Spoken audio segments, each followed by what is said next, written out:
JBN, we keep you informed. I'm Michelle Jones, and in the news, man shot and killed by police in Flanker. One man was shot and killed during an alleged confrontation with members of the St. James Police during the wee hours of Monday morning. The deceased has been identified as Roger Sterling of Flanker in the parish. Preliminary reports are that the police went to a section of Flanker with a warrant in search of a man when Sterling allegedly opened fire on members of the team. The cops reported returned fire and Sterling was hit. He was taken to hospital where he was pronounced dead. Police allegedly recovered an illegal gun after the shooting. The Independent Commission of Investigation has commenced its probe into the incident. Hanover businesswoman shot and killed, 3 others injured. A woman was shot and killed while 3 others were injured in a gun attack at her business establishment in her Hanover community on Sunday afternoon.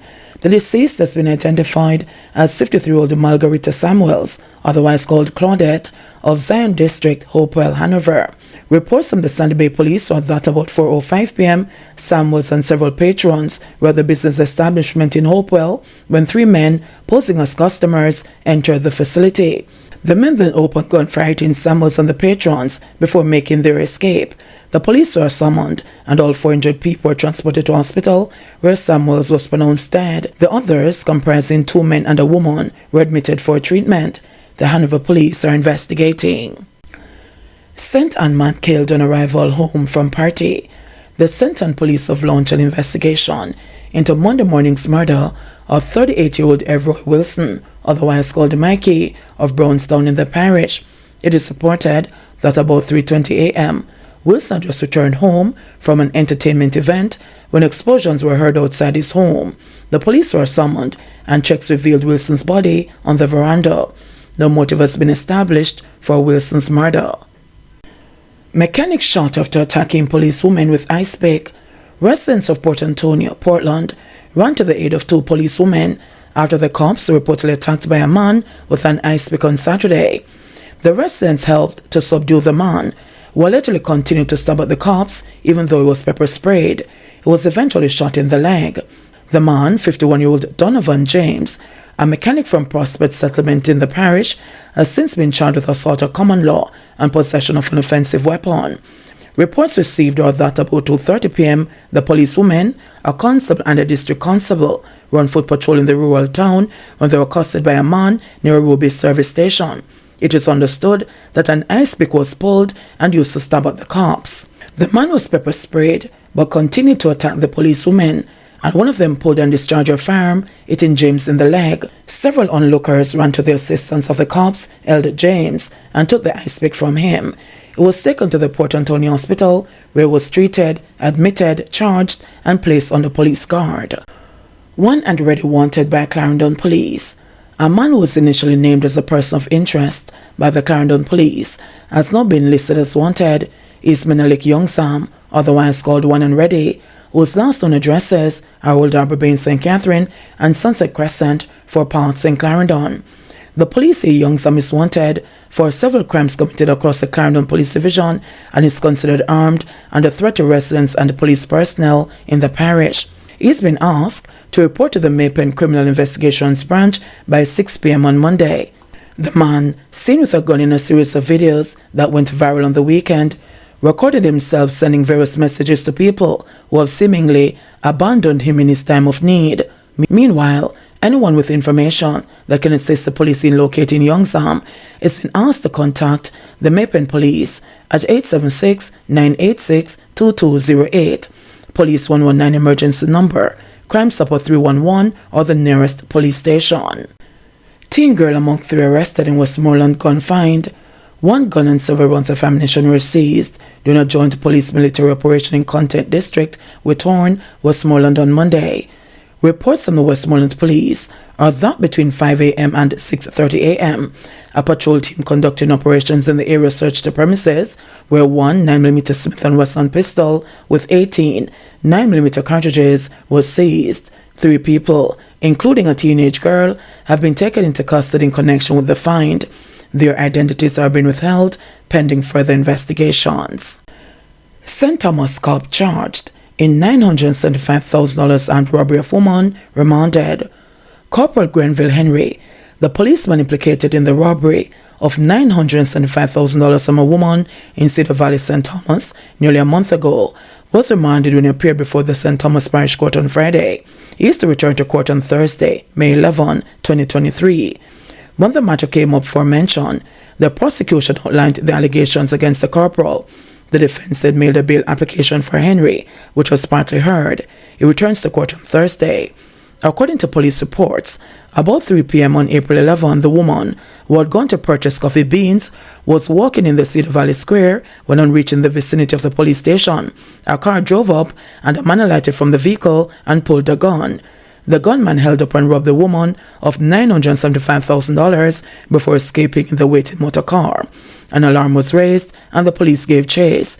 The car was later found abandoned in the Albion Mountain community, and the corporal was seen in the area. He was then taken into custody. Following further investigation, the police went to a house in Botany Bay, where a man was taken into custody and a gun seized. Over $700,000 was recovered from the house. Corporal Henry was assigned to the Cedar Valley Police Station. Kemar Icon arrested for alleged grand theft auto in Florida. Dancehall artist Kemar Icon has been arrested in the U.S. and slapped with a grand theft auto charge, which is a third-degree felony. According to Broward County Public Records, the arrest was made on May 5 in Florida. Efforts to get a comment from the Sauce Boss's management team proved futile. Kemar Icon, born Kemar Woodfine, lives in Stamford, Connecticut. He got his breakthrough with Soul Sauce in 2019 and kept his momentum with the follow-up Top Bout. Icon soon landed sponsorship deals and became an ambassador for Digicel and Pizza Hut. Hailing from Portmore, St. Catherine, Icon attended St. Jago High School in Spanish Town up to 4th form before migrating to New York City in 2006. Cops murder rattles Whitfield Town. Residents of Berwick Road in Whitfield Town, Kingston, have blamed the lack of response to repeated calls of the only streetlight in that section of the community to be repaired for the fatal attack on District Constable Ricardo Jarrett.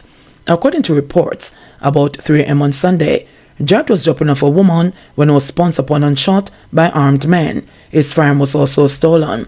The 30-year-old District Constable was assisted to the hospital where he was pronounced dead. About midday on Sunday, the still shaken residents of the area, who all spoke by peering over the walls of their properties, said that the area has been targeted by robbers since the light stopped working several months ago. However, they said that this was the first murder at the location. One man, who described the section along Berwick Road where the police officer was killed as the Beverly Hills of Berwick, said the residents were still in shock after being rattled by the loud explosions in the dead of night. When I used to gunshot on the road here, we used to man a robbery around here, but not gunshot. I just saw Beverly Hills and the bottom of jungle. The man then bring the shot come uptown, the man said.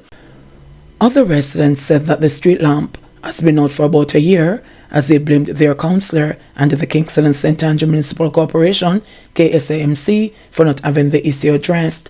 Yesterday, the police high command condemned Jarrett's murder. Jarrett was assigned to the Darling Street Police Station in Kingston and should have reported to work for duties at 7 a.m. on Sunday. During a visit to the station, officers were in a somber mood with one constable using a rag to wipe her tears. She said that Jarrett was a jovial guy who she grew to respect over the months she has been at the Darling Street Police Station. He's always talking positive things. He was a good cop. He was a part of the covert team. And his close friends are on the road patrolling now, where he should have been for work. He was supposed to be here for work this morning, but that will not be again, and it is sad, she said, on the verge of crying. A male colleague beside her was at a loss for words. Deeply distraught about the murder, he could not find the strength to comment. Damian Price, president of the United District Constables Association, said several colleagues are now in mourning as 2 other district constables from the Spanish Town and Mountain View police stations died last week from medical issues. It's a whole lot, but together we continue to fight our storm, Price said during a visit at Darling Street. He added that in handling the grief counseling, he has to go beyond the badge and humanize his efforts in reaching the broken and downtrodden. That's a challenge. That's extremely hard to do. It's one of the hardest things to do because it's your very own that has been killed by a gunman. We're fighting the same fight. We're fighting the same cause. And most times people around in the society don't see us as human beings with families. So it's extremely hard on us, Price said. Grieving dad wants death penalty for child killers. Several parents invited to Sunday's Youth event for children who died under violent and otherwise tragic circumstances found it too painful to attend the annual remembrance ceremony. The ceremony, which is organized by the Kingston and St. Andrew Municipal Corporation each May, took place at the Crying Child Monument in downtown Kingston. One official said that a number of parents said they did not want to relive the tragic experience of losing a child, so they opted not to attend. For a second time, Lionel Francis, whose daughter was raped and murdered in 2018, laid a wreath, but not just in memory of his daughter this time around, but for all children killed since the memorial was built. It is not an annual experience he looks forward to, but he admitted that he had to summon the courage as the 2023 representative of all parents across the island. As he walked the wreath to the western section of the monument, he recalled that all that replayed in his mind was the fact that the charred remains of his 14-year-old daughter were found behind a church meters away from her home on the morning after she disappeared. She had left home for a nearby shop. In 2018, the police held a man in Trelawney for questioning in connection with the Atana's rape and murder. He was later transferred to the Denhamton police station, where he was questioned and blood samples taken and sent for testing. Years later, Francis believes there has been no justice for his daughter. Honestly, it is pretty much the same as before, especially knowing that not much has been done, if anything, since I last came here. Not much in terms of the laws and how the country goes forward with dealing with matters of this nature, he said. For the last 2 years, I haven't heard anything, nothing at all. Francis said that he tried reaching out to the investigating officers about a year ago and was informed that it's a hopeless case. The last remark that was made by investigating officers, what they told me, is almost like you're waiting for something to drop from the clouds. People not being proactive in that sense. People not going out there to do investigation. People just sitting down and waiting for something to happen. That's how I gather it, based on what I was told, he said. Like many other parents suffering from the loss of a child for whom they had hopes and dreams, he wants the death penalty for those who rob children of their future. He believes this will put fear into people's mind as to what consequence can happen. He added, it's not so much of the action, it's a state of mind that you put people in to prevent such actions. I'm not looking forward to seeing anybody being hanged or being put in the ground. Kingston Mayor Delroy Williams commended Francis for standing in the gap for all grieving parents. This indeed is a very sad ceremony for us. We do it annually and we're always caught in two minds, but we do understand. We have to keep the society aware of these issues, the mayor said. Williams also called for an end to violence against children and for the continued awareness of the problem. He thanked the organizations, junior council members, parents, and children's uniformed groups that have played major roles in the continuation of the annual ceremony. JBN, we keep you informed. Please remember to subscribe, like, share, leave us a comment, and click the notification bell to receive our daily news items.